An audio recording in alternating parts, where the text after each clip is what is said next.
Tu dois certainement te demander comment protéger tes biens après la mort, qu'est-ce qui va se passer en suivant et je vais essayer de t'éclairer un petit peu plus dans cette vidéo. Le premier point qu'on va parler, c'est la donation au dernier vivant. Donc vous êtes en couple et vous avez décidé de faire ce qu'on appelle une donation au dernier vivant. L'avantage de cette donation au dernier vivant, c'est de marquer la possibilité de choisir et de désigner les biens qui vont être donnés de manière directe, en évitant une fiscalité qui pourrait être onéreuse, en donnant en fait tout simplement plusieurs biens directement à l'époux ou l'épouse qui reste donc survivant. Donc ça peut être quelque chose de très intéressant pour pouvoir protéger la personne avec qui tu es. Que vous soyez avec des enfants communs ou des enfants non communs, sans enfants, bon la question se pose un peu différemment s'il n'y a pas d'héritier, etc. Bon voilà, mais dans la plupart des cas, ça peut être quelque chose de très intéressant. Alors ça peut être fait également sous forme de testament et à ce moment-là, ça te permettra vraiment en fait de protéger la personne avec qui tu es, enfin de lui éviter en plus de la douleur, de peine de cœur et des larmes qui vont avec, de rajouter une fiscalité élevée et potentiellement des histoires avec les héritiers directs qui voudront récupérer leur part, etc., etc. Donc ça permet vraiment de protéger la personne qui reste et bien sûr de lui laisser le temps de faire son deuil en évitant de rajouter des problématiques supplémentaires. Le mieux, c'est de bien sûr réaliser chez le notaire un acte authentique qui va permettre vraiment de sceller justement cette transition de donation au dernier vivant et je pense que c'est de toute façon la seule façon de le faire. Il y a une autre façon mais la plus sécuritaire, c'est de faire ça. Ça va coûter dans les 140 €, je crois, quelque chose comme ça de mémoire. Et ça permet vraiment de protéger la personne et de pouvoir vivre sa vie dans les meilleures conditions sans se soucier d'un lendemain ou d'un après compliqué. Après, il va y avoir aussi des différences, savoir si effectivement tu es en concubinage, si tu es marié sous le régime de la communauté, est-ce que tu es marié sous le régime de la séparation de biens, est-ce que tu es pacsé avec un testament croisé par exemple. Ça va être des choses qui vont vraiment différer en fonction de ce que tu souhaites faire. Comme dit très bien mon notaire, il faut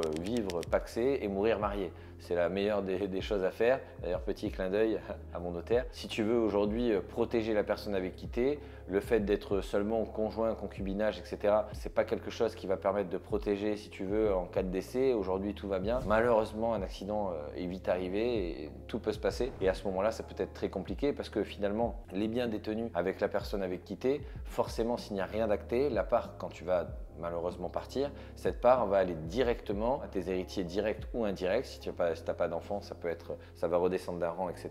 automatiquement. Et donc finalement, la personne avec qui tu es va se retrouver en plus, malheureusement, d'un conjoint à pleurer, va se retrouver malgré elle ou malgré lui associé avec des héritiers qui potentiellement voudront vendre parce qu'on n'a pas protégé le conjoint survivant, on n'a pas préparé justement malheureusement ce genre de choses et ça peut être très problématique. La première possibilité à faire qui est déjà très bien, c'est le fait de se paxer. Quand on se paxe de manière directe, on est sous le régime de la séparation de biens, c'est-à-dire ce qui appartient à monsieur ou ce qui appartient à madame leur appartient à chacun de leur côté, même si on fait des investissements, les parts de un tel sont gardées à l'autre, etc. Ça peut être intéressant à ce moment-là de faire ce qu'on appelle un testament croisé pour pouvoir choisir, par exemple, sur tel investissement, notamment la résidence principale, de choisir que sur cette résidence principale, on souhaite protéger justement le conjoint, lui laisser l'usufruit en cas de décès, qu'on n'ait pas la possibilité de venir vendre la maison ou de le sortir et à ce moment-là, on peut reporter la succession, c'est quelque chose qui est possible. Mais je pense que pour moi, en tout cas, la meilleure des solutions, c'est vraiment le mariage. Alors, pas la peine de dépenser 20 000 € dans un mariage,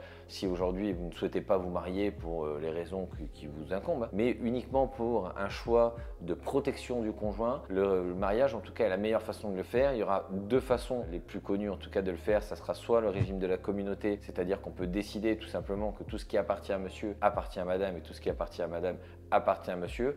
Attention dans ce régime-là, cependant, si jamais vous avez des sociétés ou déjà des biens, ça veut dire que vous allez amener tout dans la communauté. Ça veut dire que si vous avez des sociétés, la moitié vient maintenant à appartenir à votre conjoint. Si vous avez déjà de l'immobilier, tout vient également à moitié appartenir à votre conjoint. Alors pour le meilleur et pour le pire, ça veut dire que si demain votre société vient à couler, le conjoint va couler avec puisqu'il détient 50%. Par contre, si aujourd'hui, demain, vous divorcez pour X ou Y raison, la personne avec qui vous êtes, même si vous avez bâti des sociétés qui font des millions et qu'elle n'a ou qu'il n'a rien fait à l'intérieur, il pourra demander à repartir avec la moitié de tout. Faites très attention à ce type de régime. Je vous conseillerais plus, si vous êtes dans cette situation, de partir sur la séparation de biens qui va permettre vraiment de pouvoir protéger à la fois le conjoint de potentiellement une faillite ou de mauvaises décisions, mais également vous protéger vous-même si jamais demain il y a une séparation pour éviter que la personne avec qui vous êtes reparte avec la moitié de ce que vous avez bâti alors que il ou elle n'a rien fait pour œuvrer à bâtir à la fois ce patrimoine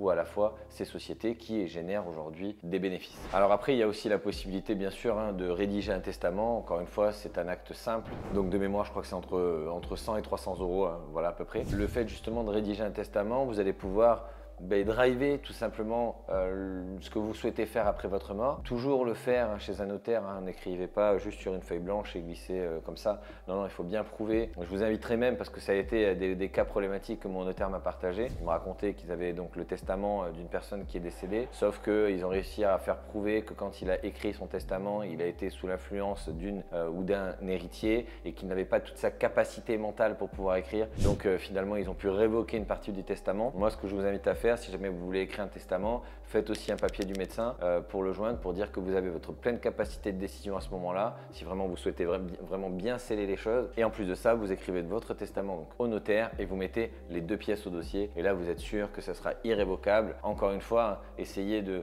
bien réfléchir à ce que vous allez écrire, parce que si aujourd'hui vous êtes engueulé avec une personne ou peu importe, voilà, si vous décidez d'orienter les choses d'une manière ou d'une autre, il est possible que demain vous ayez changé d'avis. Donc voilà, ça serait quand même dommage parce qu'on peut partir du jour au lendemain. Donc prenez toujours le temps de bien réfléchir à ce que vous allez écrire, de bien préparer cette succession et de faire les choses de la meilleure des façons. Et après, il y a aussi le cas si jamais tu es gérant ou dirigeant d'entreprise et que malheureusement, ça peut arriver, tu viens à décéder. Préparer le après, ça peut être intéressant aussi également. Et à ce moment-là, tu vas pouvoir nommer une ou plusieurs personnes, tout simplement pour pouvoir continuer cette activité. Si jamais tes enfants sont mineurs et que finalement, aujourd'hui, ils ne sont pas en capacité de pouvoir reprendre l'entreprise familiale, tu pourras nommer un tiers de confiance ou plusieurs sur des tâches précises qui vont permettre en fait tout simplement que la société puisse continuer à tourner. Et ça pourrait être aussi également ta femme ou ton conjoint qui travaille dans cette entreprise pour éviter tout simplement que malheureusement du jour au lendemain, tout s'arrête, que tout puisse continuer et finalement qu'ils puissent soit reprendre la société et l'activité de la meilleure des façons, ou alors en tout cas avoir un tiers de confiance qui lui a les capacités pour le faire,